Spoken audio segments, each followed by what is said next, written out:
Doctor से और शिक्षक से कभी भी झूठ नहीं बोलिएगा। ये मतलब होता है तीसरा कि गला कंपन अधिक मात्रा में करता है। चलिए बच्चों, नमस्कार। आपको स्वागत है इस संस्कृत क्लास में। हम जो संस्कृत क्लास आपको बेसिक सिखाएंगे और इस तरीके से सिखाएंगे जो आप कोई भी क्लास में हो आपका प्रॉपर आ जाएगा। अगर हर कंसेप्ट को हम आपको क्लियर कराएंगे, देखिए इतना आसान तरीका से आपको हम समझाएंगे। संस्कृत व्याकरण, वर्ण क्या होता है, व्यंजन वर्ण क्या होता है, सब पढ़ा चुके हैं। आप तो क्लास तो देखिए और हमसे जुड़े रहिए। संस्कृत में भी आप इंटेलिजेंट रहिएगा और तेज रहिएगा। आज हम पढ़ाएंगे घोष वर्ण क्या होता है, अघोष वर्ण क्या होता है, अल्प प्राण क्या होता है, महाप्राण क्या होता है, अनुस्वार एवं विसर्ग क्या होता है। ये तमाम चीजें आप लोग को हम समझाएंगे बहुत ही सरल भाषा में। देखिए और आप लोग समझिए और समझने की ज्यादा प्रयास कीजिए। और आप लोग चैनल को सब्सक्राइब करिएगा और वीडियो को लाइक करिएगा और अपने दोस्तों के पास शेयर अवश्य करिएगा, क्योंकि अपने दोस्तों के पास शेयर करिएगा तो आपका दोस्तों का भी बेसिक तेज हो जाएगा और आपसे अच्छी दोस्ती, अच्छी खास दोस्ती होगी और आप दोनों दोस्त इंटेलिजेंट रहिएगा तो और कुछ अलग ही मजा आता है इस सब में। अगर ये दोनों दोस्त अगर जो एक रंग मिल जाता है ना तो उसका अलग ही लेवल का अलग ही लेवल रहता है। आज हम पढ़ेंगे घोष वर्ण क्या होता है, अघोष वर्ण क्या होता है, अल्प प्राण क्या होता है, तो महाप्राण क्या होता है, अनुस्वार क्या होता है, तो विसर्ग क्या होता है। अब सबसे पहले हम जानेंगे घोष क्या होता है। घोष किसे कहते हैं। अगर आप लोग को जो भी कॉन्सेप्ट अगर आपको समझ में नहीं आए तो आप कमेंट में बताइएगा। आप डरते क्यों हैं? अगर जी आप शिक्षक से झूठ बोलिएगा, आपसे अगर कोई पूछ ले, मान के चलते हैं कि आपका पापा जी पूछे ये जानती ये बना लोगी, तो हाँ बना लेंगे। हर बात में कहोगे हाँ हाँ बना लेंगे, तो इससे गड़बड़ा जाता है। डॉक्टर से और शिक्षक से कभी भी झूठ नहीं बोलिएगा। डॉक्टर पूछेगा कि आपको क्या हो रहा है, हो रहा होगा कुछ और बोल दीजिएगा कुछ, तो डॉक्टर क्या समझेगा, उसका वही हो रहा है तो सुइया दे देगा तो खराब करेगा। इसीलिए बोलते हैं झूठ मत बोलिए। टीचर और डॉक्टर से कभी हमेशा ये बात याद रखिएगा, टीचर और शिक्षक एवं वकील सबसे कभी भी झूठ मत बोलिएगा। अब चलते हैं घोष वर्ण। जिन वर्णों का उच्चारण स्वयंत्र गला कंपन करता, मतलब इसका मतलब हुआ कि आप वर्णों का जो द्वितीय, वर्णों का जो तृतीय, चतुर्थी, पंचम होता है, वर्गों का जो क्या तृतीय, चतुर्थी, पंचम जो वर्ण होता है उसी को हम क्या बोलते हैं, तो घोष वर्ण। आप बोलिए वर्गों जो हम पढ़ाए थे उसमें 25 होता है, क से प म तक, क से म तक सब वर्णीय है। इसका मतलब हुआ 105 है। क ख ग में भी 5, च छ ज में भी 5, ट ठ द हर चीज में 5, जो 5 है ना 25 होता है। और जो पर तृतीय, तृतीय मतलब होता है तीसरा, चतुर्थी मतलब चौथा और पंचम मतलब पंचवा। इसका मतलब हुआ ग बोलिए आप कंपन, जो गला कंपन करता है, जो ग बोलिए ग, तो गला थोड़ा अधिक कंपन करता है। यहाँ पर अगर आप मुंह बंद कर लीजिए, नहीं बोला ग बोलिए, ज्यादा कंपन करता है, गला थोड़ा देर तक रहता है। अगर आप इसी में बोलिए अघोष वर्ण में क, यहाँ पर नहीं ना हो रहा है, डायरेक्ट आवाज निकलता है क।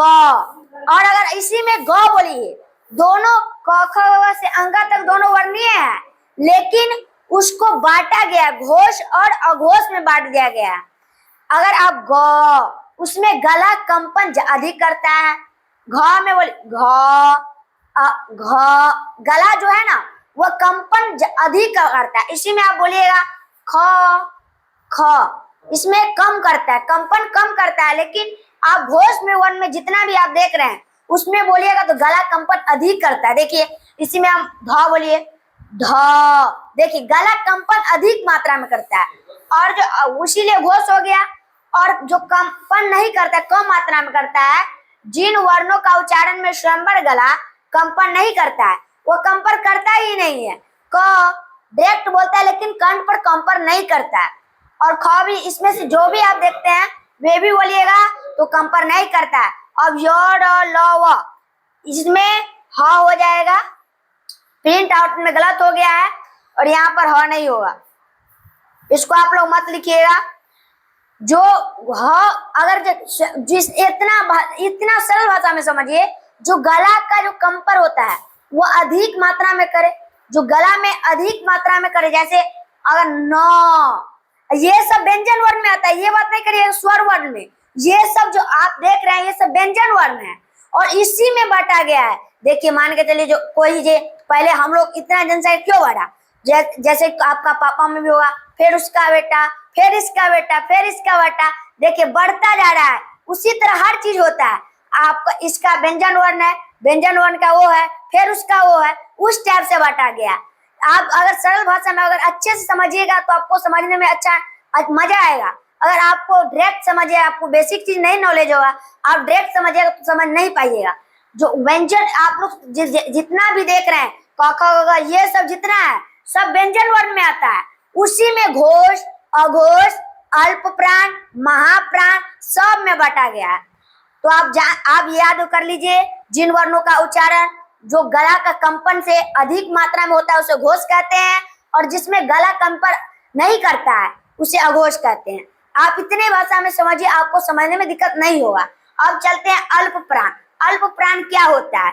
तो कह रहा है जिन वर्णों का बोलते समय कम हवा निकलती है, कम हवा निकलती है। और इसी में महाप्राण में देखिएगा तो जिन वर्णों को बोलने समय अधिक हवा निकलती है। अब तो हम जांच कैसे करेंगे कि अधिक इसमें अल्प प्राण में अधिक हवा निकलता है और अधिक कम हवा निकलता है और महाप्राण में अधिक हवा निकलता है। तो देखिए क बोलिए, क जो आप बोल रहे हैं उस पर कम कर क। देखिए बोलते तो मुंह में बोलते हैं, इसी में अगर प्राण ही नहीं रहेगा तो हम बोल सकेंगे? नहीं बोल सकेंगे। प्राण को ही दो टाइप में बांटा गया है, एक अल्प प्राण में बांटा गया, एक महाप्राण में बांटा गया। अगर जो आप इसको बंद कर लीजिएगा तो कुछ नहीं बोल पाएगा, लग रहा है कि प्राण ही नहीं है, बोल ही नहीं पा रहा है, मुंह ही नहीं खोल रहा है। तो अगर ये आप बोलिएगा क, बोलिए क। देखिए आप यहाँ पर हाथ रखिए, आपको जांच करना है। अगर हाथ रखिए क, थोड़ा कम हवा निकलता है, न के बराबर तो कम निकलता है। और इसी में आप बोलिएगा ख, ख बोलिए ख। देखिए जो हवा है, जो श्वास है वो तेजी से निकलता है और इसमें कम से निकलता है, यही अंतर है। बहुत ही आसान तरीके में पढ़ाएंगे और आपको समझा देंगे, पक्का समझा देंगे, क्योंकि जो हम समझ जाते हैं समझाने में दिक्कत नहीं होता है। और आप लोग समझ जाइएगा, हमको पूरा विश्वास है कि आप लोग समझ जाइएगा, क्योंकि इतना अच्छा तरीका में कौन बताएगा। आपको विस्तारित रूप में बताता है कि आपको समझिएगा, फिर कहिएगा कि होता है, फिर ही होता है। अगर जी आपको जो बेसिक नॉलेज हम आपको शुरू से ले जाए तो आप लोग बहुत कुछ समझ पाइएगा। अगर आप इसी में ठ बोलिए, ठ टक टक मार रहा है यहाँ पर, लेकिन हवा कम मात्रा में निकल रहा है। और इसी में आप ढ बोलिए, ढ टक बोलता है, टक बोलता है लेकिन कम अधिक मात्रा में निकलता है, यही अंतर है। अगर आप प बोलिए, प ओष्ठ से होता है लेकिन कम मात्रा में निकलता है। और इसी में बोलिएगा झ, झ लग रहा है कि पूरा ससिया रहा है, झ बोलिए, झ तालू से बोला रहा है लेकिन पूरा लग रहा है कि सीधे हवा में तेजी से निकल रहा है। हमको लग रहा है ये सब अक्षर में झ ही थोड़ा है जो अधिक हवा में निकलता है। और हम पहचानने का ट्रिक क्या होता है बहुत, और हम बताएंगे अनुस्वार और विसर्ग। आप लोग को हम क्या बताएंगे अब, अनुस्वार और विसर्ग क्या होता है। अनुस्वार और विसर्ग क्या होता है, तो आप लोग देखिए अनुस्वार क्या होता है और विसर्ग क्या होता है। तो देखिए क्या कह रहा है, अनुस्वार का प्रयोग नासिका ध्वनि के लिए होता है। यहाँ 5 प्रकार की नासिका ध्वनियां होती है। उदाहरण में लीजिए, देखिए श, जो स है ना उस पर जो बिंदु लगा रहता है वो अनुस्वार हो गया। अब चंदन लिखते हैं मंदन लिखते हैं, चंचल लिखते हैं, उस पर जो बिंदु रहता है च के ऊपर, उसका मतलब हुआ नौ। बिंदु का मतलब क्या हुआ? अनुस्वार का मतलब होता है नौ। आप उसको क्या पढ़िएगा? नौ पढ़िएगा। जैसे आपको कुछ मंगल लिखना है, आज मंगलवार है, मान के चलिए मंगलवार है, तो आप मंगल जो लिखिएगा तो म पर जो बिंदु होता है वह क्या हो जाएगा? अनुस्वार हो जाएगा। और विसर्ग क्या होता है? जैसे पंच, अंश, संप, अंक, संख्या भी हो सकता है। 100 पर जो बिंदु लगता है वो अनुस्वार होता है, उसको हम क्या पढ़ते हैं? नौ पढ़ते हैं। और विसर्ग, विसर्ग क्या है? तो विसर्ग का प्रयोग चिन्ह से होता है। आप चिन्ह से ही समझ जाइएगा, अनुस्वार और विसर्ग को समझने में दिक्कत नहीं होता है। आप चिन्ह से ही समझ जाइए, ये अनुस्वार है, ये विसर्ग है। आपसे पूछ दे कि मंगल, मंगल में अनुस्वार है लगा हुआ है कि विसर्ग लगा है, तो आप लोग कंफ्यूज नहीं ना होइएगा। बताइए, कंफ्यूज होइएगा कि नहीं होइएगा? तो नहीं होना चाहिए। बोलिए, होइएगा कि नहीं होगा? कुछ बच्चा बोला है कि नहीं होगा, ठीक है, नहीं हो गया। मंगल, मंगल में अनुस्वार होगा कि विसर्ग होगा? बताइए, अनुस्वार होगा कि विसर्ग? जल्दी बताइए आप लोग, क्या होगा? वाह, ठीक है, सबका अच्छा जवाब आ रहा है।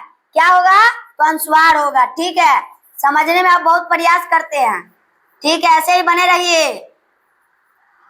और विसर्ग, विसर्ग आप विसर्ग को भी समझाएंगे। विसर्ग का प्रयोग चिन्ह से होता है, वह प्राय अ का बाद होता है। अ जो लिखते हैं हम लोग ना, जो अ लिखते हैं, देखिए नमः, नमः आप लिखिए, जो दो गो बिंदु लगा होता है वह क्या हो जाएगा? बताइए, क्या हो जाएगा? विसर्ग हो जाएगा। ऐसे ही आप लोग को समझाएंगे। और कमेंट जो आप बच्चे लोग कर रहे हैं वो बहुत ही पढ़ाई पर फोकस है और सही आंसर आ रहा है। ऐसे ही जुड़े रहिए और टॉपर्स क्लासेज में। अब देखिए ड्रामा, जो अति संस्कृत होता है उसमें राम ऐसे लिखता है। राम कैसे हम लोग लिखते हैं? ऐसे। और जो आपको हम आगे पढ़ाएंगे शब्द रूप, जो शब्द कैसे होता है, जो हम आगे और डिटेल से पढ़ाएंगे। राम, और हम संस्कृत में लिखते हैं तो कैसे लिखते हैं? राम, दो अनुस्वार दे देते हैं। और क्यों देते हैं ये भी बताएंगे आज के वीडियो में। तब तक विसर्ग के बारे में बताए हैं। और विसर्ग में गुरु, गुरु भी हो जाएगा, नव भी हो जाएगा, शुक्र भी हो जाएगा। अब हम इसको पहचानने का ट्रिक बता। आज के वीडियो में इतना ही, तब तक के लिए बाय। आप लोग को हम एक बात बता रहे हैं, संस्कृत सीखे आसान तरीके से टॉपर्स क्लासेज पुपरी के साथ, नए अंदाज, नए तरीके, जबरदस्त। आप लोग देखिएगा, तुरंत ही हम लोग जबरदस्त तरीके से पुपरी में आएंगे। और आप लोग जो दूसरे के साथ जो जुड़े रहते हैं, अब उससे भी नए अंदाज में हम लोग आएंगे। और देखिए, लाजवाब तरीके से, जबरदस्त शिक्षक है, लाजवाब तरीके से पढ़ाएंगे। हंसा के भी पढ़ाएगा, रुला के भी पढ़ाएगा। आप जिस तरह से ये संस्कृत की ही बात क्या कर रहे हैं, ऑलरेडी सब्जेक्ट पढ़ाया जाएगा। अगर आपको पढ़ना है ऑफलाइन या ऑनलाइन तो आप लोग टॉपर्स क्लासेज के साथ जुड़े रहिए। और टॉपर्स का मतलब ही होता है टॉपर, टॉपर्स का मतलब ही होता है टॉपर। अगर आप अच्छा से ध्यान दीजिएगा तो टॉपर अवश्य बनिएगा। टॉपर्स क्लासेज के चैनल पे के साथ आप लोग अवश्य जुड़िए और नए अंदाज के साथ सीखे। पहले का तो सब सीख जाता है कि कौन ऐसा ऐसा होता है, लेकिन नए अंदाज किससे न सीखिए, जबरदस्त तरीके से सीखिएगा तो और अच्छा रहेगा और बेहतर रहेगा। चलिए, तब तक के लिए बाय बाय, नमस्ते, धन्यवाद, बाय बाय।